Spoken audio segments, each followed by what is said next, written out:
départ de toute cette histoire, c'est bien évidemment ce que vous vivez. Et nous partons du principe que ce que vous racontez, les souffrances que vous décrivez, sont réelles et ne sont pas le fruit de votre imagination ou du fait que vous seriez hystérique ou que sais-je encore, comme on a pu le lire dans certains articles.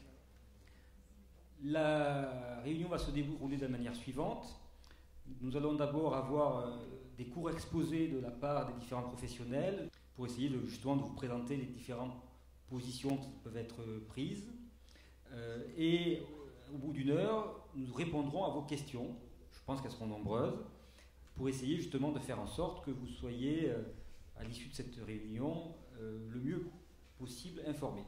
Merci, bonsoir à tous. Effectivement, vous êtes nombreux à avoir répondu à cette sollicitation. Donc je me présente, je suis Dr Patrick Padovani, je suis médecin généraliste, j'ai exercé pendant 37 ans, je suis à la retraite depuis 2 ans et j'occupe d'autres fonctions aujourd'hui qui ne sont pas celles qui me mènent ici, mais c'est celles de médecin généraliste qui mènent ici, même si en tant qu'acteur de santé publique, je me dois aussi de répondre à cette thématique-là. Un médicament, c'est tout sauf quelque chose d'anodin. Vous prenez un risque parce que vous ne savez pas, au moment où vous le prenez, si votre physiologie, si votre métabolisme est capable de le consommer, capable de l'assimiler autant qu'il y a 2 jours quand vous l'avez pris. Donc quand on donne un médicament à un patient, généralement un médicament nouveau, et quand on change de formule, quand on charge aussi de dosage, eh bien on considère que c'est un nouveau médicament. Donc on doit faire passer à ce moment-là une information, on doit demander aux patients de pratiquer les examens complémentaires qui nous permettent de contrôler la prise de ce médicament. Donc, dans une histoire comme celle qui nous réunit aujourd'hui, nous recevons, nous, professionnels de santé, normalement, une fiche de liaison qui se fait dans le cadre de ces nouveaux médicaments qui existent ou de ces nouvelles formules qui existent. Mais certains médecins ont peut-être pas suffisamment lu les prescriptions nécessaires pour pouvoir dire à son malade, vous prenez un comprimé qui aujourd'hui a changé, dans 4 semaines au maximum, vous allez me faire une nouvelle analyse de TSH et vous reviendrez me voir de toute façon dans 15 jours ou 3 semaines afin que nous puissions refaire un bilan à ce niveau, prendre une tension pour savoir s'il n'est pas modifié et voir si le médicament vous a pas contrarié. Voilà comment on doit procéder dans un cabinet quand on est médecin. Voilà comment, à travers une information, on doit pouvoir propager quelque chose à ce niveau.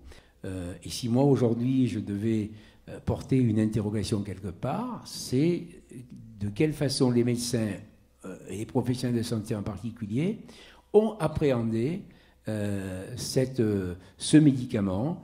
L'ont-ils considéré que pour eux, c'était toujours du lévothyrox et que quelque part il n'y avait pas de raison de s'emballer sur les phénomènes que vous avez ressentis?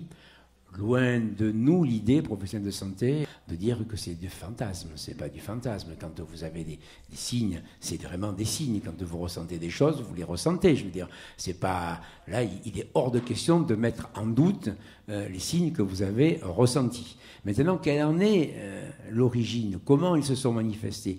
Quel est le rapport physico-chimique et physiologique qui les a déclenchés? Je n'ai pas la réponse à la question. Et si des débats comme ceux qu'on construit aujourd'hui pouvaient nous apporter non seulement 2 réponses, celle d'abord de rendre beaucoup plus, beaucoup plus responsable la relation médecin-malade, beaucoup plus responsable aussi les patients qui consomment devant la consommation de leurs produits. Et que l'information en médecine circule d'une façon plus facile, plus rapide, mieux compréhensible aussi. Je crois que vos troubles, vos ennuis, vos pathologies annexes, vos effets secondaires, vous ne les aurez pas eus pour rien, parce que vous aurez participé quelque part aussi à ce débat qui enrichit toute la problématique qu'il y a entre la prescription d'un médicament, entre la relation d'un médecin et d'un malade et entre la consommation d'un médicament. Ah oui, non, excusez-moi. Voilà. Je suis navrée de vous couper la parole, je suis polie normalement. Il y a deux choses qui me heurtent profondément. C'est que vous puissiez mettre en doute le médecin que nous avons en face. Moi, je suis un médecin généraliste depuis 35 ans. Il m'affirme qu'il n'a pas été au courant. Pareil pour le pharmacien. Ça a été confirmé par l'Agence nationale du médicament qui a admis qu'ils avaient été mauvais. Et nous dire qu'on participe à une expérience, quand vous êtes obligé d'aller travailler, vous ne pouvez pas Personne n'a dit que vous participez à une expérience. Si, on a participé à... Excusez-moi. Voilà. Si tout le débat est comme ça... Non, le débat ne sera pas comme ça, mais je voulais simplement... Non, vous ne pouvez pas dire que les médecins ont été informés, que les pharmaciens ont été informés. Je voulais simplement vous faire voir la feuille que tous les médecins reçoivent. Ils n'ont pas reçu. Ils n'ont pas reçu. Voilà. Ah non. On va dire que tous les médecins reçoivent. Normalement. S'il vous plaît, on va revenir. 27, c'est la date du 27 février 2017. 27 février 2017. On va essayer d'avancer, on prendra des questions après, ça va être trop désordonné. Monsieur Pichon. Donc, je n'accuse personne, chère madame. Je dis simplement comment les choses auraient dû se passer. On vous expliquera comment ça s'est passé en Belgique aussi, ça a été très différent. Monsieur Pichon, sur le rôle des pharmaciens, le dialogue... Je pense, excusez-moi, on a 1 heure de débat qui vont suivre, donc gardez vos questions pour qu'on puisse s'exprimer et ensuite on parlera de tout ça. Moi, c'est là, j'interviens. Et là, je vais. Vous savez, monsieur, ça fait 30 ans que je fais ce métier. Donc 30 ans que je vois des centaines de personnes par jour. Effectivement, l'information était compliquée. Mais le préambule à tout, c'est que personne ne doute des effets secondaires que les personnes ont ressentis. Personne n'en doute. Donc c'est déjà la première chose à se mettre en place. Et donc vous êtes tous là pour ça et tous les gens qui ont eu un problème sont là pour ça. Maintenant, comme le disait le docteur Padovani, personne n'aurait pu se douter d'un tel impact derrière, d'un changement de formulation. Je ne dis pas de formule. C'est deux choses différentes. Par exemple, prenons quelqu'un qui a un dosage à 100 microgrammes par jour de lévothyrox. 100 microgrammes, est-ce que vous savez ce que c'est à l'œil nu, 100 microgrammes? C'est impossible. C'est pour ça que derrière, on est obligé d'avoir un excipient. Et cet excipient qui était le lactose, on s'est rendu compte au bout de nombreuses années, comme on se rend compte pour beaucoup de produits. Regardez, il y a des produits qui disparaissent. On s'est rendu compte au bout de nombreuses années qu'en fait de compte, le médicament, il n'était pas stable. Pas stable dans le temps, donc on avait... Non. Oui, mais attendez. On était bien, effectivement, on était bien. Mais moi, je suis là pour donner une information, la vision d'un professionnel de santé, pas pour de la polémique. Je ne travaille pas pour le laboratoire Merck, ni pour la NSM. Moi, je suis pharmacien installé à Marseille depuis 25 ans. Moi, quand j'ai vu cette histoire-là, en tant que pharmacien au comptoir, on a eu le papier, on a dit attention, il va y avoir un changement de formule. Et on a entendu dire, au fur et à mesure du temps, pas tout de suite, au fur et à mesure du temps, que ça risquait d'avoir une influence sur le taux de TSH. Il y a aussi, quelque part aussi, on va dire, il y a eu peut-être, alors attention, ils ne sont peut-être pas d'accord, les personnes avocates à côté de moi, mais on n'est pas là pour l'avoir, je dirais, peut-être une surmédiatisation de la chose, qui a empêché, attendez, je m'exprime, madame, je m'exprime. Quand je dis une surmédiatisation, je ne parle pas de surmédiatisation. Oui, mais laissez-moi, je vous le dis en tant que professionnel, parce que la surmédiatisation, elle a empêché les professionnels de prendre les choses aussi avec de la sérénité. Parce que quand vous avez les réseaux sociaux qui toute la journée tarabustent, il y a eu des expériences, il y a eu des choses qui ont été faites dans d'autres pays. Vous parlerez de la Belgique, la manière dont ça a été traité en Belgique. Moi, je vous parlais de la Nouvelle-Zélande qui a eu un changement de formule. La région... Monsieur, s'il vous plaît. Oui, mais que vous ne soyez pas d'accord. Je le conçois que vous ne soyez pas d'accord. Mais quelque part, moi, je vous parle de ce qui se passe avec la Nouvelle-Zélande.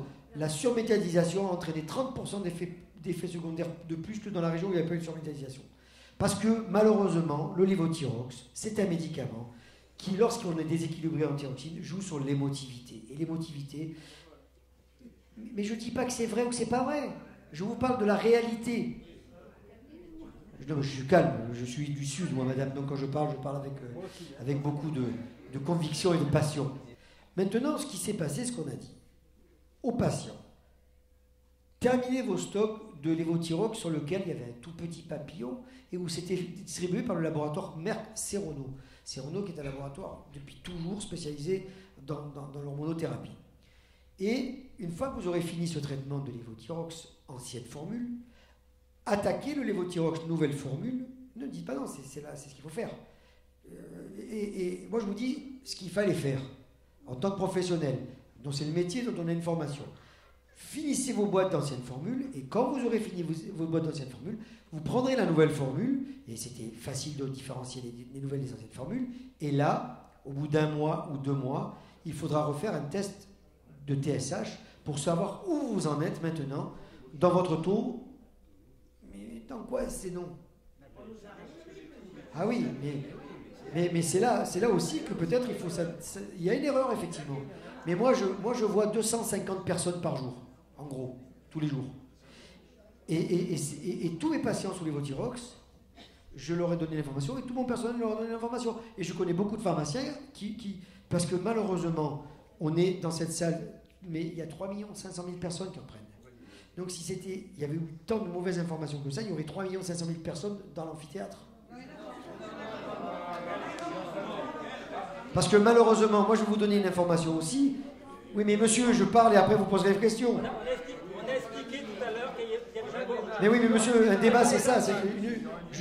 Quelque part, quand on est dans une assistance, moi je vais des réunions et à la fin de la réunion, on pose des questions. Si vous connaissez bien votre question, vous n'aurez pas aucun problème pour me la poser. Tout ce que vous dites, je peux vous contredire. Je vais le dire. J'attends que ça, monsieur. Et donc, quelque part, moi je l'ai vécu. Il y a eu, on va dire, on a amené les gens à la confusion avec l'ancienne formule, la nouvelle formule, les médicaments qui arrivaient d'Allemagne. On a donné 200 000 boîtes en France, il y a 22 000 pharmacies. Ça fait 10 boîtes par pharmacie en France avec 6 dosages différents. Oui, madame. C'est mon métier, ça, par contre. Comment? Donc, personne n'a pu avoir le traitement. On a répondu, on a eu une réponse politique à un problème thérapeutique. Voilà, ça vous êtes d'accord? Ok, on est enfin d'accord sur quelque chose. Donc, moi, oui, mais on n'a pas la même vision des choses, parce que vous êtes avocat, vous êtes là pour faire des procès, moi je suis là pour soigner les gens. La différence, elle est là. Donc, et petit à petit, bien évidemment, il y a eu des gens qui ont commencé. La difficulté, c'était que si on avait suivi ce protocole normalement, imaginez qu'aujourd'hui, on est à T0, on enlève la thyroïde à quelqu'un, il prend de nouveau le médicament. Ben, vous savez quel est le dosage qu'on donne quand quelqu'un se fait retirer la thyroïde? 100 microgrammes dans l'absolu, c'est pour quelqu'un de 100 kilos. Il y a beaucoup de gens qui ne font pas 100 kilos. Et au fur et à mesure du temps, on adapte la posologie. Donc la posologie, la thyroïde, c'est un problème d'adaptation de posologie. Il fallait donner plus de temps au temps et expliquer tout ça. Je reviens à ce que disait mon ami médecin. La difficulté aussi, c'est une difficulté, on va dire, dans la matérielle. Quand vous êtes allé voir votre médecin au mois de février ou mars, et qu'entre-temps, qu'il y a un renouvellement à 6 mois, il y a une visite à 6 mois. Entre-temps est arrivé le nouveau traitement. Il fallait du temps, parce que malheureusement, on est dans une époque, et le docteur Padovani, qui est un élu, le sait très bien, on n'a plus de médecin. Même à Marseille, même en ville. On n'a plus de médecin. Pour obtenir un rendez-vous chez un médecin, c'est terrible. En plus, c'est passé l'été au milieu, donc ça a été compliqué. Moi, je peux vous dire que les gens... J'en reviens au dosage. Et après, je m'arrêterai, parce que les gens se déconcentrent. Je reviens au dosage. Quand on était entre 0,2 et 4, on est dans la norme. Vous êtes d'accord avec moi? Il y avait des gens, et c'est pour ça qu'il y a eu aussi une incompréhension, qui, par exemple, en 2015-2016, sous l'ancienne formule, était à un dosage de 1, donc bien compris entre 0,2 et 4. Et avec la nouvelle formule, avec un produit un peu plus stable, donc un peu plus actif, se sont retrouvés à 3 de dosage. Mais on vous dit, mais à 3, vous êtes à la norme. Mais à 3, vous avez triplé votre TSH. Et c'est là qu'il fallait moduler et augmenter ou diminuer en accord avec son médecin. C'était difficile l'été. Moi, je sais que petit à petit, on a pris en charge nos patients aussi, en leur disant, de 25 microgrammes à 25 microgrammes, vous allez adapter votre posologie et les gens vont mieux. Moi, mon métier et le métier de Patrick Padovani, c'est de dire, vous avez une pathologie, aujourd'hui ça va mieux. Bien évidemment qu'il y a des effets secondaires. Il y a pas, moi je prends un traitement pour le cholestérol, j'ai des effets secondaires. Mais si je ne le prends pas, je meurs peut-être. Ben, ou je fais un infarct. Oui. Allez à l'IPC avec les perblaises. Attendez, non, je vais vous expliquer quelque chose. Écoutez-moi. Le médicament est composé de 2 éléments. 3, 2 principaux. L'élément actif, le princeps, la lévothyroxine dans ce qui nous intéresse. Comme l'a dit tout à l'heure le docteur Pichon, félicitations, la lévothyroxine est en très petite quantité. On parle de microgrammes. Pour le faire passer dans le corps, elle est enrobée, pour faire simple, avec ce qu'on appelle un excipient. L'excipient, jusqu'à présent, depuis 30 ans, c'était le lactose. Première information que nous donne Merck et la NSM, c'est qu'il y aurait un nombre considérable d'intolérants au lactose en France. Cette information est fausse. Premièrement, parce que pour être intolérant au lactose, il y a des normes médicales qui sont constatées à l'hôpital. Il faut ne pas supporter plus de 2 bols de lait. Or, dans le contenu d'un comprimé, 2 bols de lait, ça fait 150 mg. Or, dans les comprimés de lévothyrox, il y a maximum 60 mg. Donc, on ne peut pas atteindre, en prenant un cachet de lévothyrox, le seuil de déclenchement de l'intolérance au lactose. Donc, première explication qui nous est avancée, elle ne tient pas la route. Deuxième explication, on nous dit qu'il y a un problème de stabilité du médicament dans le temps. Mais le problème, c'est que ce médicament, il a ce qu'on appelle, en anglais pour faire joli, turnover ou un taux de rotation en français, qui est très rapide. Entre le moment où il sort de l'usine, le moment où il arrive chez le docteur Pichon, et le moment où vous le consommez, si ça dépasse une année, c'est le grand maximum.